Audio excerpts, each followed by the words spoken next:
яздырылган дәресләрне. Шуңа күрә әниләр генә түгел, кызлар да, уллар да карап файда алалар дип өметләник иншалла. Ярар, без сезнең белән кая калдык? Әйе. Абдулла ибн Габбас. Абдулла ибн Габбасның сүзләрендә калдык. Ягъни, әгәр дә мөселман кешесе иртә белән уянып, аның әти-әнисе исән сау булса, мөселман әти-әнисе турында сүз бара, бу очракта инде. Димәк, аның өчен иҗмахның ике ишеге ачылды. Бүгенгә Аллаһ Тәгалә иҗмахның ике ишеген ачты. Әгәр дә берсе булса, бер ишеген ачты. Димәк, һәрбер әти-әни, һәрберсе алар бер ишек. Ягъни, әниеңне күз алдына китерәсең, бу җәннәтнең ишеге йөри дип. Әтиеңне күз алдына китерәсең, бу җәннәтнең ишеге. Димәк, син аларга итагатың белән, хезмәтең белән җәннәткә керә аласың. Шушы кыйссада калдыкмы? Алга таба Әйе. Хәтта Аллаһ Тәгалә риза булмас диде. Хәтта алар синнән риза булмыйчы, һәм бер кеше сорау бирде. Әгәр алар золымлык кылсалар, если они не правы, әти-әни ялгышырга мөмкин. Нәрсәнедер гаделсез эшләргә мөмкин. Ул әйтте, хәтта гаделсез булсалар да диде. Ягъни әти-әни всегда прав килеп чыга. Алга таба, шуның белән тукталдыкмы? Әйе, әйдәгез, тагын бер кыйсса безнең калган икән әле. Тагын бер кыйсса. Бу безнең Абдулла ибн Гумар белән бәйле. Абдулла ибн Гумар, Гумар ибн Хаттабның улы. Гумар ибн Хаттабның улы Абдулла була. Шулай ук бик күп хадисләр тапшырган. Пәйгамбәрбез саллаллаху алейһи ва саллямнан зур галим Абдулла ибн Гумар янына бер кеше килә. Аның исеме Тайсәлә була, ибн Майяз. Һәм ул нәрсә ди? Мин дә шундый зур гынах кылдым ди. Мин шундый гынах кылдым ди. Мин аны зур гынах дип уйлыйм ди. Зур гынах дип уйлыйм ди. Һәм Абдулла ибн Гумар нинди гынах кылдың дип сорый да, тегесе үзенең гынахасын әйтә.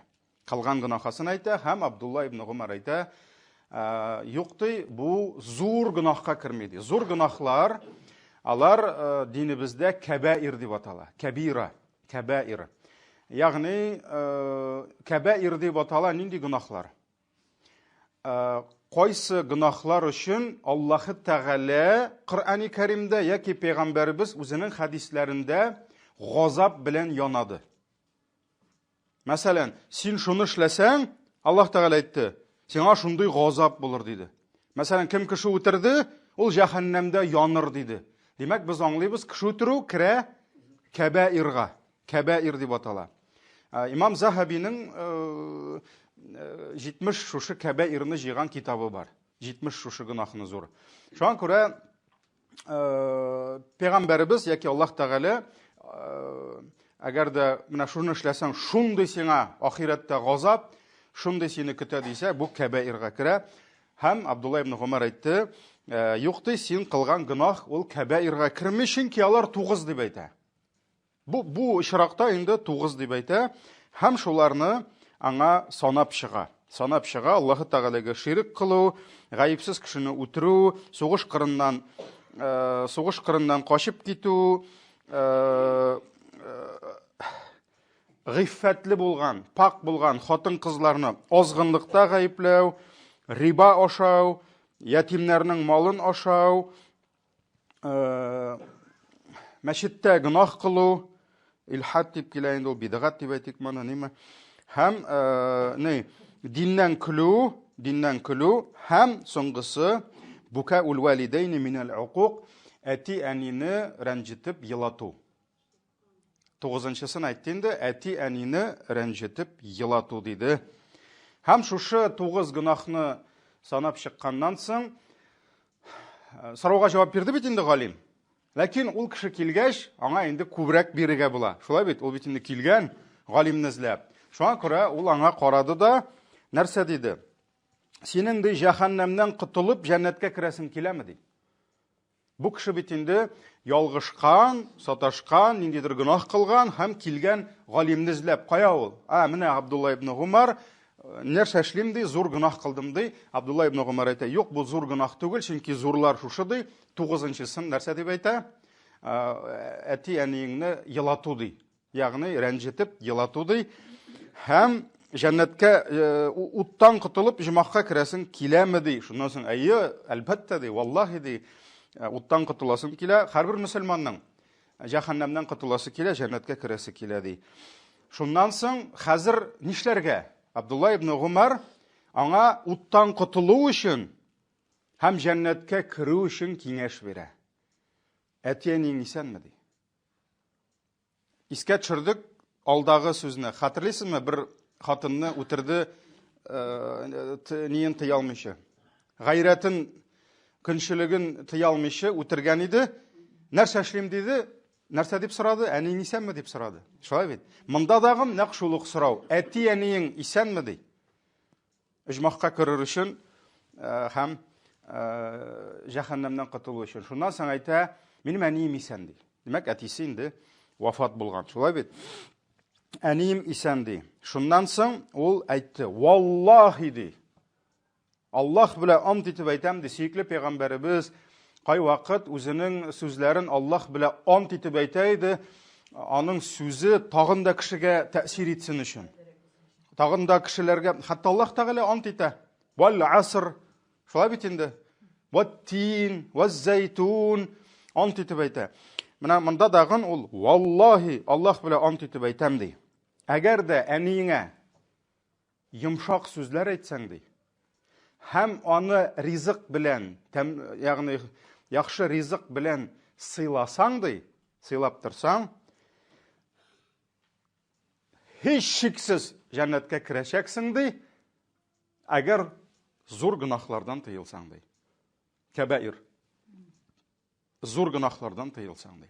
Димәк, менә бу Имам Бухари, моны үзенең Әдәбул Муфрад дигән китабында китерә. Гомумән ул китапны алыгыз. Имам Бухариның Әдәбул Муфрад дигән китабы рус телендә бар. Рус телендә бар. Менә ул әхлак темасында ул каймак. Каймак. Ул сөт түгел, ул каймак. Анда бүтән хадисләр, әсәрләр, әсәр дигән сүз инде сахабалар, табигиннар белән бәйле. Мин аның исемен этикет дип киләм инде ул. Миндә аның бар ния, PDF форматында. Мин аны остазларга җибәрәмен. Бәлки сезнең WhatsApp группа бармы? Менә бәлки шунда җибәрәләр аны.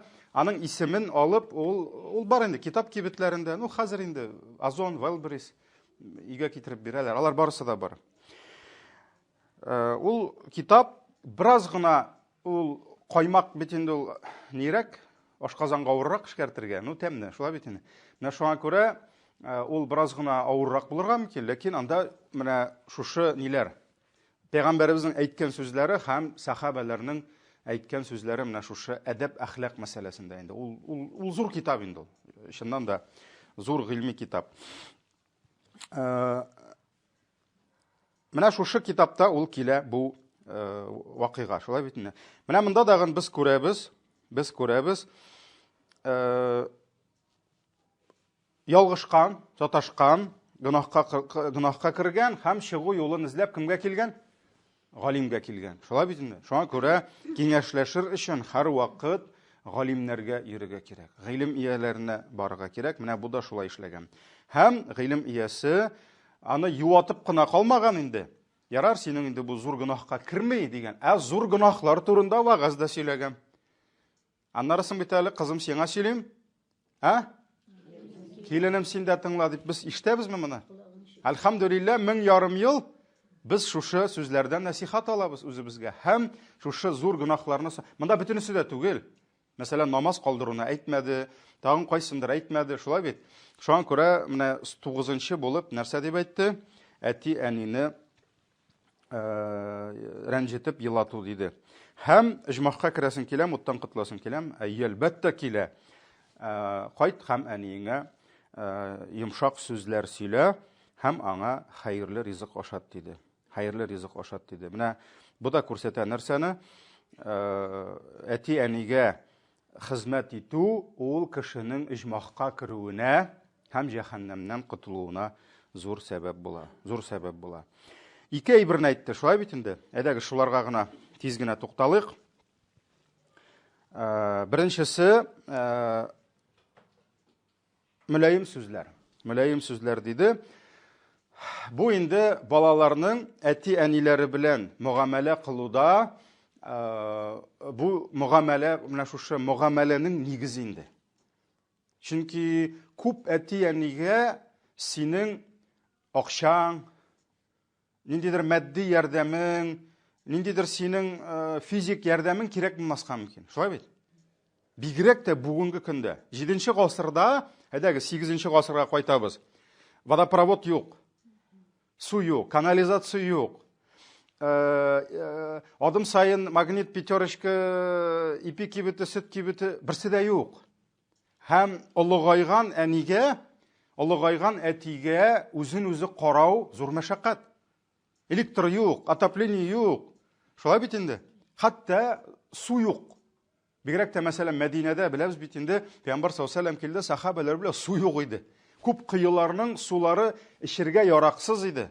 Шуңа күрә Рум кыйысын кабул итеп, сатып алып, Осман бүләк итте мөселманнарга, бушлай булды. Шулай бит инде. Шуңа күрә ул заманнарда олыгайган әти-әнигә ярдәм көн сайын кирәк.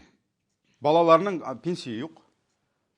Пенсия юк, су юк. Менә харайдагыз, һәрберегез үзегезнең күз алдыга китерегез. Пенсиягыз юк, иштин пенсия аласыз бит инде. Зур итеп кая куйра алмыйсыз. Пенсиягыз юк, өйдә бәдрәф юк, җылы су юк, салкын су юк. Эшергә кирәк, тахарат алырга су кирәк, эшергә су кирәк, киемне чистартырга кирәк. Ипи юк, ипигә барырга кирәк, каядыр шәһәрдә ике җирдә ипи пешерәләр мәсәлән. Ул кыйммәт, элекке ипиләр бит, элекке заманда ипи кыйммәт булган. Шират хәзердә яхшы. Шират ничек булгандыр инде ул? Ансыны. Бүген ипинең бәясе юк. Ничек кенә зарлансак та, бүген ипи ашамыйбыз без. Чөнки ул тазарта дибез, чөнки ул фәлән дибез, тегән дибез. Элек ул ипи, бер бухан ипи ул бик кыйммәт булган. Хәтта Риза Фахретдин аны 100 ел элек кенә яза. Безгә ди хәзрәтләргә кибеттә ипи бирмиләр иде. Сез дошман дип ди, халык дошманы дип ди. Без кибетнең артыннан чыгып, спекулянтлардан 2-3 мәртәбә кыйммәтрәккә сатып алырга мәҗбүр була идек ди. Менә бүген без ничек яшибез? Мәсәлән, хәзрәт кеше түбәтәйләрен киеп базарга барса, анда татарлар түгел, әлхәмдүлилләh, үзбәкләр, таҗиклар, анда кайсысы бәясен төшерә башлый, кайсы күчтәнәш бирә башлый, мин шуңа базарга йөрмим. Ул хәтта Риза Фахретдин 100 ел элек, ул бит әле 8нче гасыр түгел. Менә шуңа күрә элек әти-әнигә, улыгайган әти-әнигә баласыз, яшь буынсыз яшәү бик авыр булган. Бүген барыбер азмы күпме пенсиясе килә, су үзе килә, ипи кирәк булса үзе килә, самокат тегесе булса, хәзер даже ул ишек төбендәге пятерочкага да төшәсе килми. Онда фәлән таш төшергә кирәк, алар менгереп бирәләр. Ул яхшы. Ләкин йомшак сүз, хәерле җылы сүзләр, аны никто не отменял. Шулай бит инде. Аны пятерочкадан заказ биреп булмый. Шуңа күрә иң беренче нәрсә диде, әниеңә җәннәткә керер өчен, уттан котылу өчен йомшак сүзләрен әйт диде. Шуңа күрә әти-әни күп вакытта синең мал-мөлкәтеңә, финансовый ярдәмләреңә, башка төр ярдәмләреңә бик үк мохтаҗ булмаса да, ул синең җылы сүзеңә, ул синең рәхмәт сүзләреңә, матур мөгамәләңә әлбәттә ул мохтаҗ.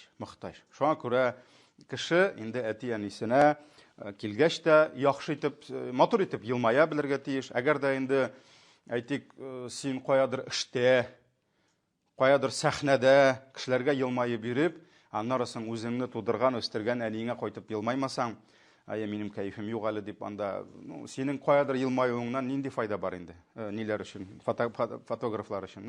Шуңа күрә иң беренче кешенең ихлас, чын күңелдән булган елмаюы булырга тиеш әти-әнисенә, аннарысын инде җылы сүзләре, матур итеп сәлам бирүләре булырга тиеш әти-әнисенә. Менә ничек итеп Абу Хурайра булган бит инде радиллаһу ан, безнең ул алга таба булырга тиеш. Ничек итеп ул элек бит инде кайтабыз тагын 8нче гасырга, пәйгамбәребез яшәгән җир анда җылы бит инде. Анда кешеләр яшәгәннәр чатырларда, аларның инде шума изоляция юк, бер нәрсә юк, шулай бит кеше эчтә яши. Һәм Абу Хурайра Ирактан әнисенең өенә килгәндә кычкыра торган булган. Эй, ассаламу алейкум, әнием, мине кичкенәдән рәхим шәфкать белән үстергәнең өчен Аллаһның сиңа рәхмәте яусын дип, инде Ирактан кычкыра торган булган. Һәм әнисе чыгып, мине олыгайган көнемдә хөрмәт иткәнең өчен Аллаһ та сиңа рәхмәтен яудырсын дип, шулай әллә кайдан дуа кыла торган булганнар инде бер-берсенә. Шуңа күрә ул бит инде баланың ул эштә генә булуына карамастан әнисенә, әтисенә матур итеп сәлам бирүе, аларның хәл-әхвәлләрен сорашуы, аларның күңелләрен күтәрү, булар бит инде безнең беренче урында тора. Шулай бит. Чөнки әти-әниең синнән бай булсалар да, синең акчаңа, сиңа үзләре акча бирергә әзер булса да, алар синең җылы сүзеңә, мәрхәмәтле дугаларыңа алар мохтаҗ, аларның күңелләре күтәрелә шуңа. Аларга бул рәхәт була. Шулай бит инде. Шуңа күрә иң беренче шуны куйды. Икенчесе инде чын күңелдән аларга ризык әзерләү. Бу инде бигрәк тә актуаль булды 7-8 гасырда. Ни өчен без сөйләштек? Шулай бит инде. Аның суы юк, малае су китермәсә. Аның ипи юк, малае кызы ипи алып килмәсә, кыйыдан суап кайтмаса. Шуңа күрә ризык мәсьәләсе ул актуаль булды. Бүгенгә кайтсак инде, ул әлбәттә күп пенсионерлар дип әйтик инде, олыгайган әти-әниләр, әгәр дә бик каты олыгаймаган булсалар, алар инде үзләре пешерә ала.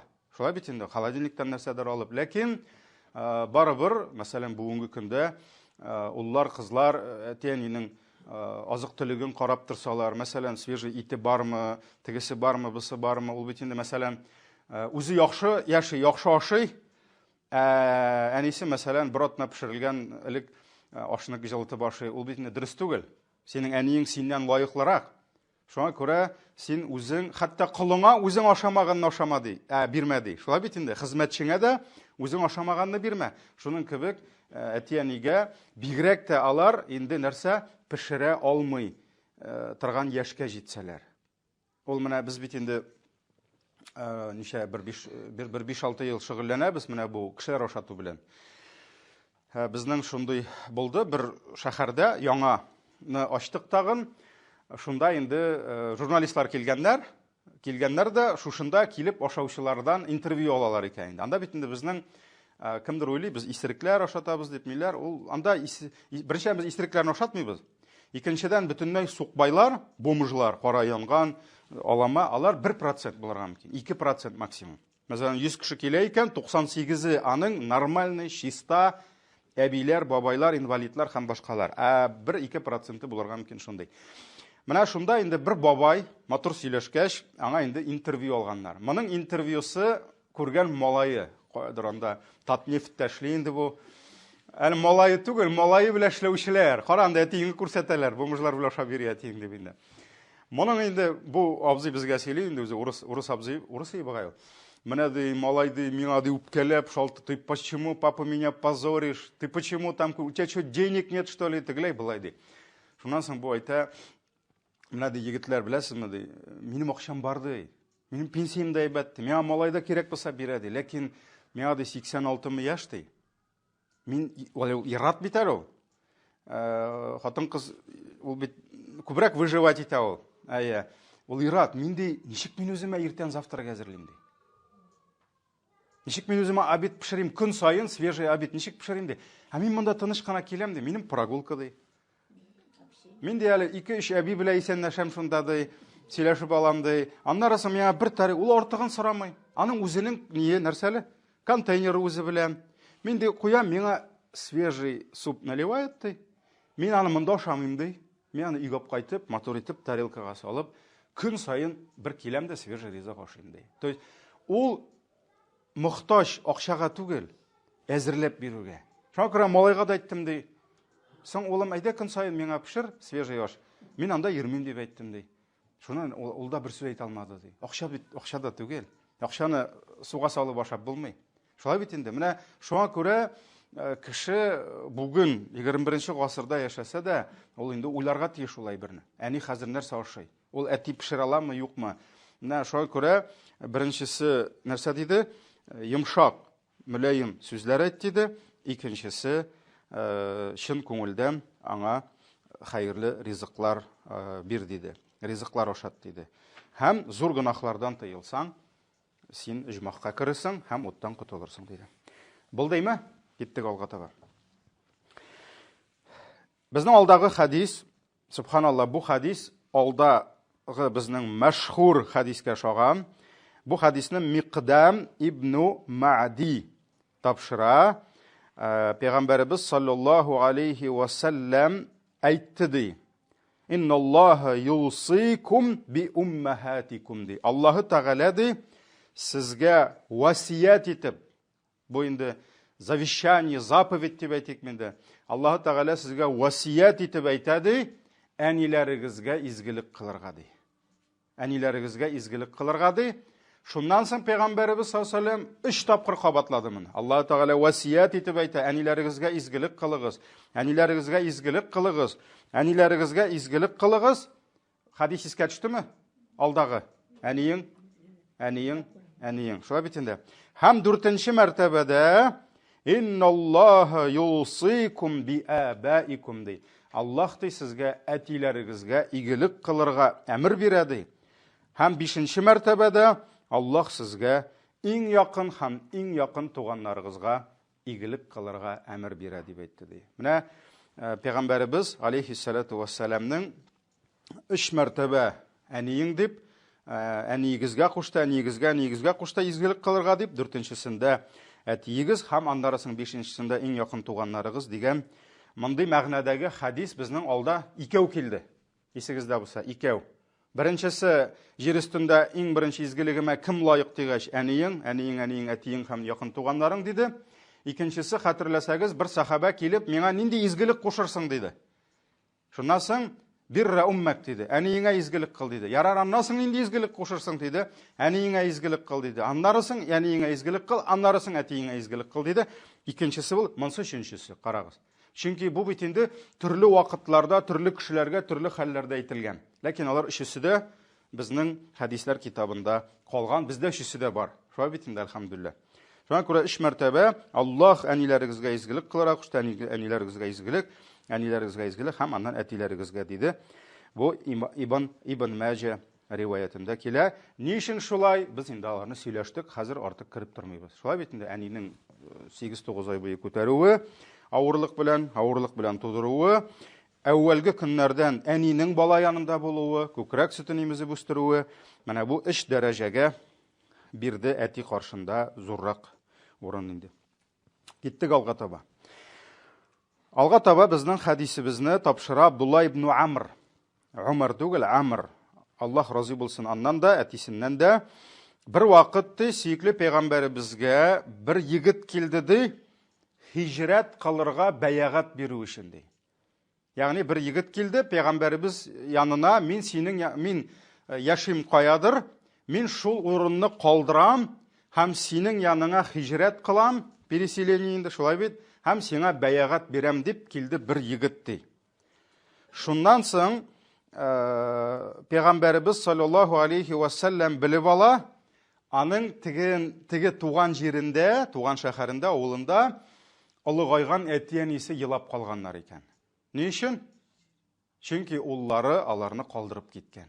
Шушы җирдә мин китәм инде, дингә якынрак булыр өчен, пәйгамбәргә якынрак булыр өчен, аңа бәягать бирәм дип, изге ният белән хиҗрәт кылган. Шулай бит инде. Ләкин әти-әнисе олыгайган елап калганнар. Ни өчен? Чөнки улның ярдәме кирәк, уллары аларга хезмәт итеп, дөньяның мәшәкатьләрен җиңеләйтә. Алар мохтаҗ инде улларына. Шулай бит. Шуннан соң пәйгамбәрбез шушы әйберне белеп алганнан соң нәрсә дип әйтә? Ирҗи' илейһима ва адхикһума кама абкайтахума ди. Кайт әти-әниең янына ди, минем янда калмыйсың ди. Бар кайт әти-әниең янына ди. Һәм ничек аларны елаткан булсаң, шулай көлдер ди. нишек әти-әниеңне хәзер елатып калдырган булсаң, кайгыда, кайтып аларны сөендереп, нишләди? Күлдерди. Бар күлдерди кайтып ди. Күңелләрен күтәрди. Шулай иттереп, бу егетне нишли? Куып кайтарып җибәрә. Бар кайтып китти. Бу хадис Әбу Дауд риваятында килә. Менә бу хадистан без нәрсәне аңлыйбыз? Балаларның кайбер кылган эшләре сәбәпле әти-әнинең күңеле төшәргә мөмкин. Шулай бит инде. Һәм күңел төшеп, алар кайгырып еларга мөмкиннәр. Менә бу очракта инде уллары, аларның инде тормышта бер терәкләре булган, бер ярдәмнәре булган. Бигрәк тә ул заманда бит инде без сөйләштек, шулай бит. Алар мохтаҗ булганнар, су алырга да бәлки мөмкинлекләре юктыр. Уллары киткән изге ният белән, изге сәфәргә киткән. Ләкин әти-әни калган. Шулай бит инде елап. Һәм Пәйгамбәр саллаллаһу алейһи ва сәллям нәрсә дигән? Әти-әнинең күңеленә кайгы түгел, күңелләренә шатлык кертергә кирәк. Һәм кеше үзенең аларга булган мугамәләсе белән, аларга булган хезмәте, итагаты белән, аларга җиткерә торган төрле хәбәрләре белән, хәтта аларга нәрсәдер сөйләгәндә, яңалыклар әйткәндә дә тырышырга кирәк, аларның күңелләрен төшерә торган түгел, аларны хәсрәткә сала торган түгел, киресенчә нәрсә? Аларга шатлык китерә торган хәбәрләрне салырга кирәк. Һәм менә бу хадистә дә безнең өчен ул бик зур гыйбрәтләр бар. Бик зур гыйбрәтләр бар. Һәм шулардан инде без күрәбез нәрсәне? Беренчедән, менә кеше балалар ничектиләр? Әни күңеле балада, баланыкы далада ди. Ул бит инде әти-әни бәлки балаларын гомер буе кочаклап кына утырыр иде. Шулай бит инде гел үзенеке генә әйтер иде. Ләкин һәркемнең үз тормышы, аларның инде гаилә корасы, башка чыгасы килә, үзләренчә яшисе килә, һәм әти-әни дә моны аңларга тырыша, әти-әниләр күбесе. Ләкин менә монда әйтергә кирәк шуны, әгәр дә әти-әни баланың бигрәк тә уллар турында сүз бара. Чөнки кыз инде ул кыз ирнеке инде. Кыз ирнеке, аны бер нәрсә эшләп булмый. Шулай бит инде ул шуңа күрә әти-әнисенә ярдәм иткән кыз, ул инде бары ире белән, иренең хәйр фатихасы, иренең ярдәме белән эшли инде күп вакытта, шулай бит. Әлбәттә, ире дә аңларга тиешеннән. Ләкин улларга килгәндә, уларның турыдан-туры вазифасы. Һәм ул хатынын ничек кенә яратса да, балаларын ничек кенә яратса да, әти-әни хатыннан, баладан зуррак. Шуңа күрә ансын да аңларга кирәк, бигрәк тә ул өчен. Һәм менә монда әгәр дә әти-әни мохтаҗ икән аның ярдәменә, ул бу ихтияҗны кайгыртырга тиеш. Һәм каядыр чыгып китә икән, ниндидер изге юл белән, изге ният белән. Хәтта бар хадис Пәйгамбәр саллаллаһу алейһи ва сәлләмгә җихадка килде. Шуннан соң нидән? Йәмәннән. Пәйгамбәрбез бит инде Мәккә, Мәдинәдә, хәзерге Сагуд Гарәбстаны, Йәмән ерак түгел, шулай бит. Бары анда ничә 1000 километрмы? Килде җихад кылырга. Аллаһ юлында җихад кыласым килә, сугышка китәм диде. Мобилизация бара. Пәйгамбәрбез әйтә, син каян килдең ди? Мин ди Йәмәннән килдем ди. Йәмәннән килдем ди. Синең дә Йәмәндә берәрсе калдымы ди? Калдымы берәрсе ди? Шуннан соң әйтә инде, әйе, минем ди әти-әнием калды анда ди. Әти-әнием калды ди, олыгайган әти-әнисендә. Алар сиңа рөхсәт бирделәрме ди? Алар сиңа рөхсәт бирделәрме ди? Шуннан соң әйтә, юк, алар миңа рөхсәт итмәделәр ди. Мин ди чыгып киттем инде рөхсәт итмәсәләр дә ди. Һәм Пәйгамбәр саллаллаһу алейһи ва сәллям әйтә, бар кире кайтты. Кире кайтты һәм аларның рөхсәтләрен сорады. Рөхсәтләрен сорады, әгәр дә рөхсәт итсәләр, җихад кылды. Юк икән ди, алар янында кал, аларга изгелегеңне кыл ди. Менә хәтта бу нәрсә дигән сүз инде, хәтта җихадка чыгып киткәндә дә ул хәйр фатиха алырга тиеш кемнең?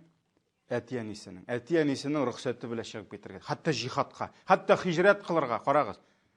Хиҗрәт кылу бит, ул бит динен саклыйм дип, Пәйгамбәр янына килергә теләде. Пәйгамбәрбез әйтте, бар кайтып кит диде. Минем янымда булма, әти-әнинең янында бул диде. Хәтта бу бит инде иҗмахны минем янымнан түгел, әтиянең янынан эзлә дип әйтте. Аллаһның ризалыгын минем янымнан түгел, әтиянең янынан. Бу инде бик зур нәрсә. Пәйгамбәр саллаллаһу алейһи ва саллям үзе янына килгән сахабаны кайтарып җибәрде. Җихадка килгәнне әйтте, бар рөхсәт сорады. Әгәр дә рөхсәт бирсәләр килерсең, юк икән шулар янында изгелек кылды. Хәтта тагын бер хадис бар.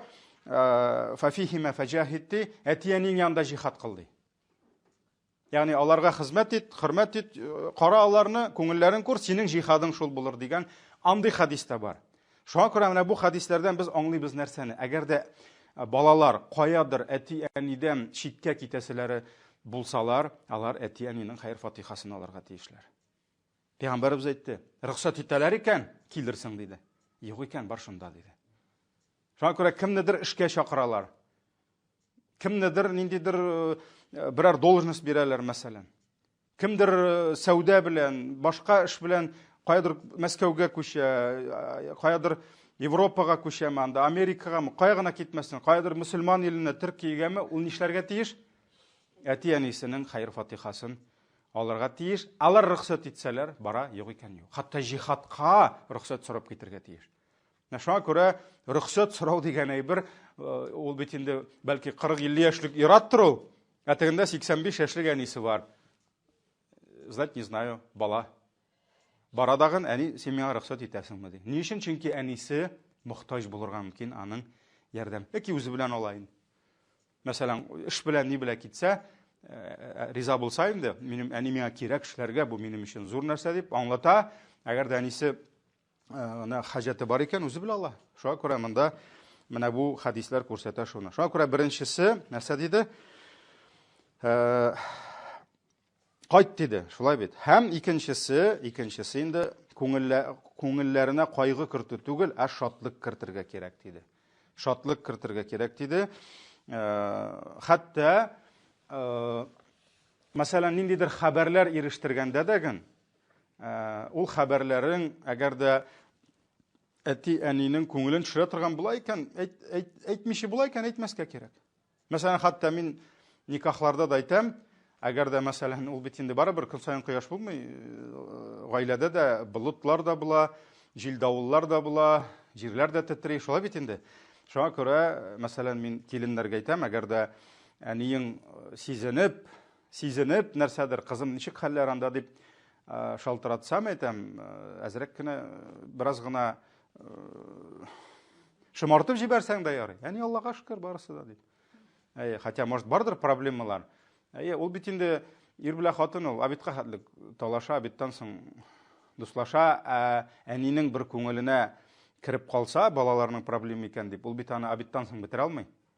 Яли мәсәлән, абитка хәтлек сугышалар да, әнисенә шалтыратып, менә мәгънәсез инде, җүнсез инде дип, аннан соң абиттан соң ире чәчәк биргән дә шунда чәй эчкәннәр дә, ул бит яңадан шалтыратмый. Әни шундый әйбәт икән ул, беләсеңме?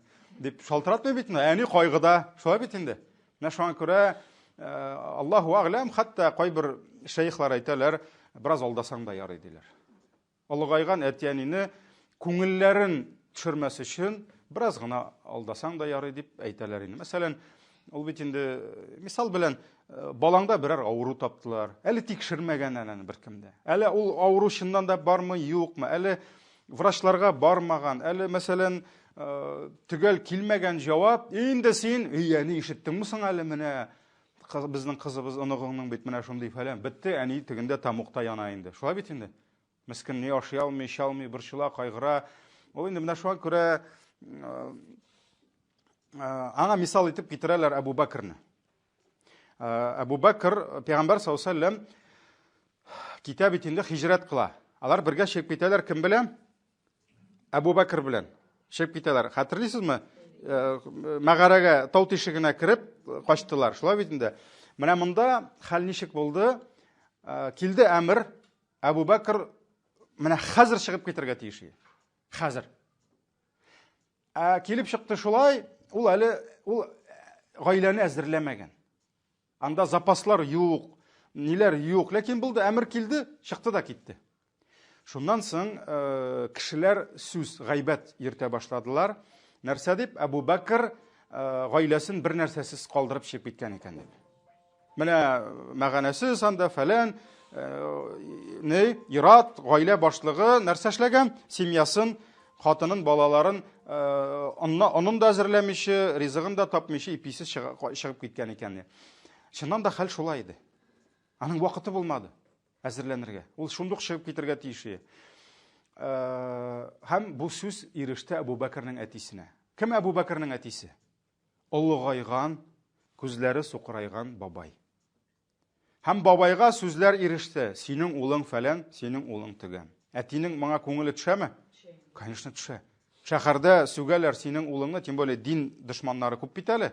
Әле бит бу ахырдан түгел, башында хиҗрәт, шулай битме? Ярар, шуннан соң әти таякларын тотып китә малайның өенә. Керә, улына килен каршала, килен, әти киреп утыра, шуннан соң менә ди, кызым киленне әйтә инде, минем шулай дип әйтәләр, Әбу Бәкер минем улым сезне бер нәрсәсез калдырган икән. Шуннан соң инде бик зирәк була, бик акыллы була килен, әйтә, кем әйтте аны ди, әти ди. Безнең дә Аллаһка шөкер бөтен әйберебез бар ди. Әтинең бит инде нәрсә, татар күрми шаммый дигән кебек, әтигә дәлил кирәк. Шуннан нәрсә эшли? Буш капчыкка тиз генә ком тутыра. Ком тутыра. Чөнки он юк. Ризык юк иде, чыннан да. Һәм башын бәйләп, әтинең кул астына куя. Кара ди, улың безгә капчыгы белән оннар калдырып китте ди, бездә бөтен әйберебез бар ди.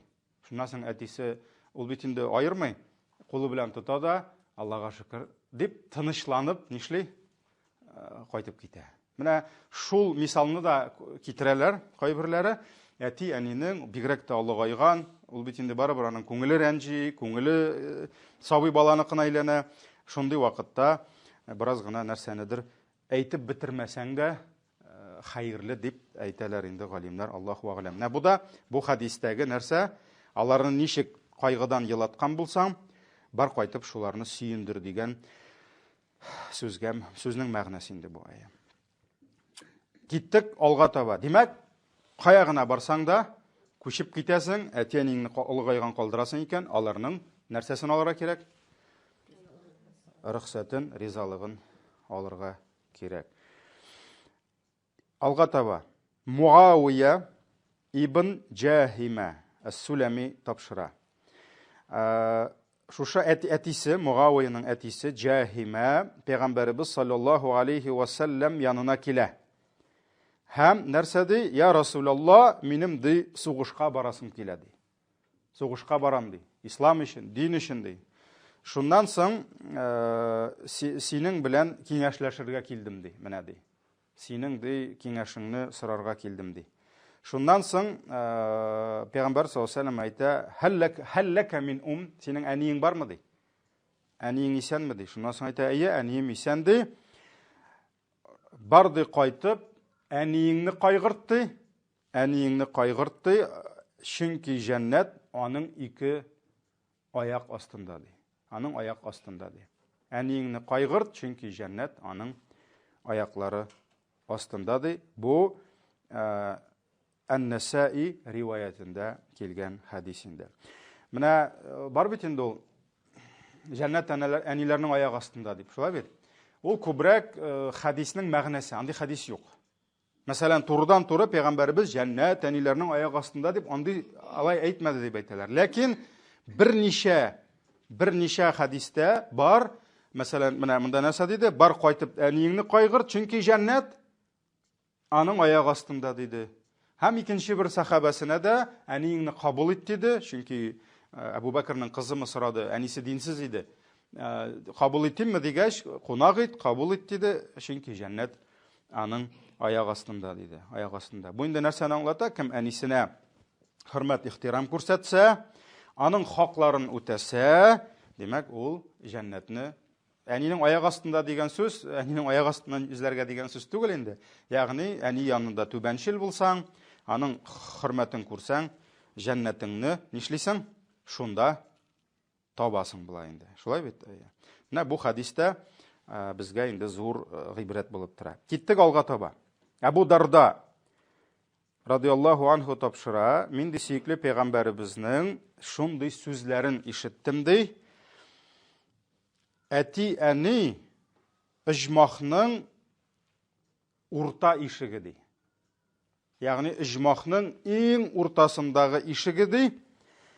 Әгәр теләсәң, ул ишекне җимер, теләсәң сакла ди. Әти әни җәннәтнең иң уртасындагы ишеге, теләсәң ул ишекне җимер, теләсәң сакла ди. Теләсәң сакла ди. Бу хадис Тирмизи риваятында килә. Җәннәт, беләбез, аның ишекләре күп. Шулай бит инде, җәннәтнең ишекләре күп, ләкин җәннәтнең өстенә һәм уртасына барган сайын аның иң хәерле ишекләре. Ягъни, кайдагы кырдагы ишектән кергән җәннәт белән уртадан яки өстән кергән җәннәт берме? Юк, юк.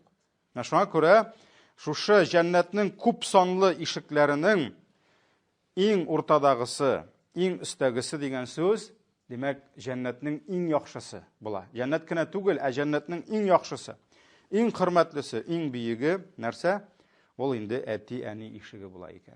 Шуңа күрә хадисләрдә күп, җәннәттә инде бар садака ишеге, җихад ишеге, закат ишеге, зикр тәсбих ишекләре бар, дуга ишеге бар, ниндидер үзара ярдәм, юмартлык ишеге бар, сабырлык ишеге бар, раян бар, шулай бит инде раян, ураза тотучылар. Менә хаҗ ишекләре бар, менә шулардан инде димәк, иң уртада карасак без, ул уртадагы ишекләрнең берсе әти әни ишеге. Әти әни ишеге, шуңа күрә нәрсә диде? Аусату абвабил җанна диде. Җәннәтнең уртада булган ишекләренең берсе диде. Теләсәгез ул ишекне җимерегез. Җимерегез дигән сүз нәрсә? Әти әнине рәнҗетеп, әти әнигә хөрмәт күрсәтмичә, теләсәгез инде ул ишектән мәхрүм калачаксыз. Үзегезгә ул ишекне ябачаксыз. Теләсәгез саклагыз диде. Саклау дигән сүз ул нәрсә инде? Әти әнingә итагать кылсаң, әти әнingә хөрмәт күрсәтеп, күңелләрен күреп, шуның аша барасың кая? Теге уртадагы җәннәтнең уртадагы ишегенә инде һәм керәсең иң хәерле җәннәтнең бакчаларына. Бу дагын инде зур хадис, субханалла. Бер галимнең әнисе үлә. Зур галим инде. Шуннан соң ул инде шулай елап утыра. Шәкертләре аны ничек юатырга белмиләр. Шәкертләре. Шуннан соң инде әйтәләр, ey остаз ди, синең әниең изге карчык иде ди. Ул бик изге әби иде ди. Һәм бу дөньяга карый, ахираттан яхшырак ди. Аллаһ Тәгалә бит инде пәйгамбәребезгә дә әйтте: "Валал ахирату хайрун лака минал ула." Синең өчен ахират дөньядан яхшырак булыр ди. Шуңа күрә синең әниең дә бик иманлы булды ди. Хәерле эшләр күп кылды ди, гыйбадәттә, башкасында булды. Шуңа күрә аның дөньяда интегеп яшәвенә карый. Кайда? Тегендә булуы хәерлерәк дип, аны юатмакчы булалар. Шуннан соң бу галим әйтә: "Мин ди әнием өчен кайгырып еламыйм ди, мин үзем өчен кайгырам ди. Чөнки әнием исән булганда, минем өчен ijmahның зур ишеге бар иде ди. Хәзер әниемне җирләгәч, ул ишек нишләде ди? Ябылды ди минем өчен. Бетте. Әнинең ишеге ябылды. Хәзер ул аңа ихтирам күрсәтә алмый. Хәзер ул аның барып күңелен күрә алмый. Хәзер барып аның аяк астыннан ijmahны эзләп булмый. Шуңа күрә менә мондый мәгънәдә күп галимнәрнең сүзләре дә һәм алдагы Абдулла ибн Гумариме, аның Абдулла ибн Габбасның да сүзләре дә шул булды. Шулай бит. Әниең исән, ишек бар. Әниең үлде, ишек ябылды. Шуңа күрә бу хадистә җәннәткә юл, җәннәтнең ишеге әниләргә, әтиләргә ихтирам аша керә дидек. Алга таба безнең әле вакыт бар. Абу Хурайра радиллаһу анху тапшыра, пәйгамбәребез саллаллаһу алейхи ва саллям әйтте: "Бала ди, әти әнисенә булган изгелеген түли алмас ди." Ягъни бала әти әнисенең аңа булган изгелеген түли алмас, иллә мәгәр бер юл белән генә ди. Ягъни бала әти әнисенең аңа кылган изгелеген бер юл белән генә түли ала дип әйтсәк тә була инде. Нинди юл? Илля ан яҗидәһу мамлукан фаяштарияһу фаюгтикаһу ди. Әгәр дә аның әти әнисе яки берсе ди, кол булып кемгәдер яшәсә ди, кол булып, кемнеңдер колы. Бу элек кыллык бар иде, шулаймы? Кемнеңдер ул малы, имуществосы, ул аны базарга сата, чыгарып сата, ул аны кемгәдер бүләк итә, ул булды. Аның нәрсә? Ирек юк аның, азатлыгы юк аның. Ул кешенең малы, сыйры кебек. Бесправный дип әйтсәк тә була инде, хәтта кулларның үзенең хакы бар, ләкин ул свободный кеше түгел. Менә шушы кыл булып торган әти-әнисен сатып алып, аны азат итсә ди, менә шул вакытта түләргә мөмкин ди аның хакын ди. Шул вакытта гына түләргә мөмкин ди. Бу Абу Дауд риваятында килә инде. Монда инде нәрсә турында сүз бара? Әти-әнинең баласына булган изгелегенең бәясе. Ягъни ул бәяне түләп булмый. Кеше күпме генә тырышса да, күпме генә изгелеген кылса да, күпме генә ярдәм итсә дә, хезмәт итсә дә, ул белергә тиеш, аның әти-әнисенә булган әҗәте бетми. Ул үлгәнче әти-әнисенә әҗәтле була. Шуңа күрә Пәйгамбәр нәрсә диде? Нәрсә генә эшләсәң дә, синең аңа булган изгелегеңне куйсаң үлчәүнең бер ягына, бүтән изгелекләреңне, аның сиңа качандыр кылган изгелеген икенче якка куйсаң, Пәйгамбәр нәрсә диде? Аны түләп бетереп булмый диде. Түләп бетереп булмый, илля мәгәр бер генә чиракта түләргә мөмкин инде. Түләргә мөмкин. Качан ул? Әгәр дә инде кемнеңдер әти-әнисе бүтәннәй кемнеңдер малы булып, кемнеңдер мөлкәт, имуществосы булып, менә ятса, шул хуҗага килеп, шуны теләсә нинди бәягә алып, сатып алып, ягъни әти-әнисенең куллыктан чыгара бу. Аның язмышын үзгәртә. Менә шул вакытта гына түләргә мөмкин диде, башка вакытта юк диде. Менә шуңа күрә без инде хәзер башладык, ачтык теманы. Бүген без аны бетерә алмыйбыз. Әти-әнинең изгелеген түләп бетереп буламы, юкмы? Түләп бетереп буламы, юкмы? Менә бу беренче хадис булды. Пәйгамбәрбез нәрсә диде? Юк диде. Шулай бит, бала әти-әнисенең изгелеге өчен түләп бетерә алмас. Ул бит инде менә мәсәлән исламда бар изгелек, бар гаделлек. Менә шулай карасак була инде. Бар зулымлык. Зулымлык это несправедливость, гаделлек ул справедливость бит инде. Һәм бар изгелек.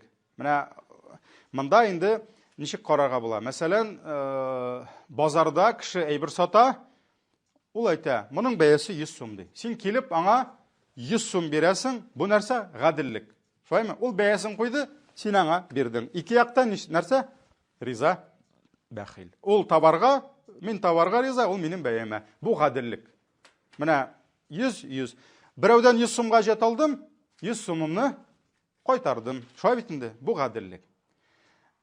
Менә әгәр дә гаделлек күзлегеннән чыгып карасак, әти-әнигә, мәсәлән, кемдер әйтә, так, миңа бит инде әти-әнием кичкенә вакытымда күп изгелек кылган, кай әле мин аларга хәзер әҗәтемне түлим әле ди, мәсәлән.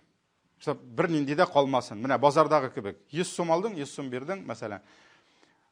Пәйгамбәрбез әйтә, бесполезный. Әти-әниеңнең сиңа булган изгелеген түләп булмый ди. Түләп бетереп булмый ди. Ул түләп бетерә торган әйбер түгел ди. Менә шуннан чыгып, әйдәгез бер генә кыйссаны хәзер карап китәбез. Икенче дәресне икенче кыйсса белән башларбыз иншалла. Саид ибн Аби Бурда дигән кеше әйтә, минем ди әтием шундый хәл сөйләгән иде ди. Әтием ди. Ягъни Саид ибн Аби Бурданың әтисе табигын булган. Һәм табигыннар сахабаларны күргән. Шулай бит инде. Менә минем әтием сөйли иде ди. Бер вакыт ди, хаҗ вакытындамы, гомра вакытындамы, Кәгъбатуллада таваф кылганда мин бер кешене күрдем ди. Бу кеше Йәмәннән килгән иде ди. Йәмән. Баяда Йәмән булган име? Хәзер дә Йәмәннән килгән. Йәмән ул ди аркасына әнисен утырткан ди. Аркасына. Һәм таваф кылып йөри. Таваф кылып йөри. Һәм күрде юлда басып торган Абдулла ибн Гумарны. Абдулла ибн Гумар, Гумар ибн Хаттабның улы. Дидек, шулай бит инде Абдулла ибн Гумарны. Шуннан соң ул аны күрде әнисен шулай аркасына утырткан, хәзерге кебек олыгайган әниләрне бит инде инвалидный коляскалар бирәләр. Шулаймы? Кирәк булса электромобильләр бар, тегесе бар, бусы бар, bütün мөмкинлек бар. Анда андай берләр юк иде. Ишәккә башкасына утыртырга аның көче юк иде. Аның мөмкинлеге юк иде. Шуңа күрә нишләгән? Әнисе үзе аяклары белән таваф кыла алмый.